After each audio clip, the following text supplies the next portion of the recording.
Daftar lengkap 16 jenis dokumen yang tak bisa dibuka ke publik oleh KPU sebagai berikut. 1.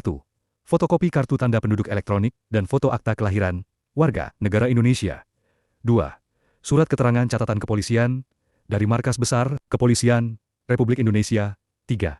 Surat keterangan kesehatan dari rumah sakit pemerintah yang ditunjuk oleh KPU. 4.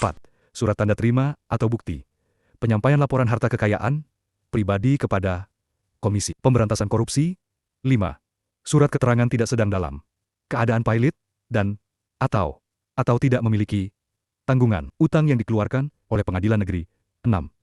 Surat pernyataan tidak sedang dicalonkan sebagai anggota Dewan Perwakilan Rakyat, Dewan Perwakilan Daerah dan Dewan Perwakilan Rakyat Daerah. 7.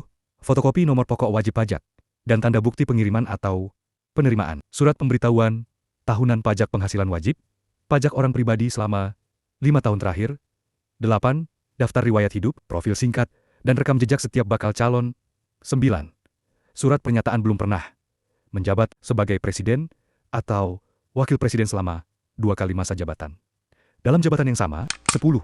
Surat pernyataan setia kepada Pancasila sebagai dasar negara, Undang-Undang Dasar 1945, dan cita-cita proklamasi 17 Agustus tahun 1945, sebagaimana yang dimaksud dalam pembukaan Undang-Undang Dasar 1945. 11. Surat keterangan dari pengadilan negeri yang menyatakan bahwa setiap bakal calon tidak pernah dipidana penjara berdasarkan putusan pengadilan yang telah memperoleh kekuatan hukum tetap karena melakukan tindak pidana yang diancam dengan pidana penjara 5 tahun atau lebih. 12. Bukti kelulusan berupa fotokopi ijazah, surat tanda tamat belajar, atau surat keterangan lain yang dilegalisasi oleh Satuan Pendidikan atau Program Pendidikan Menengah. 13. Surat keterangan tidak terlibat organisasi terlarang dan G.30 SPKI. Kepolisian. 14. Surat pernyataan bermeterai cukup tentang kesediaan yang bersangkutan diusulkan sebagai bakal calon presiden dan bakal calon wakil presiden secara berpasangan. 15. Surat pernyataan pengunduran diri sebagai anggota Tentara Nasional Indonesia, Kepolisian Republik Indonesia, dan pegawai negeri sipil sejak ditetapkan sebagai pasangan calon peserta pemilihan umum.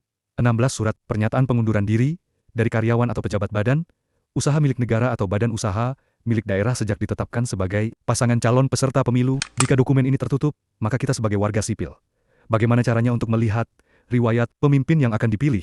Bagaimana bisa tahu rekam jejaknya? Dan bagaimana pula bisa tahu apakah dia pantas kita pilih jadi pemimpin? Saya rasa peraturan ini harus dikaji ulang lagi, karena transparan itu penting bagi pemilih untuk memilih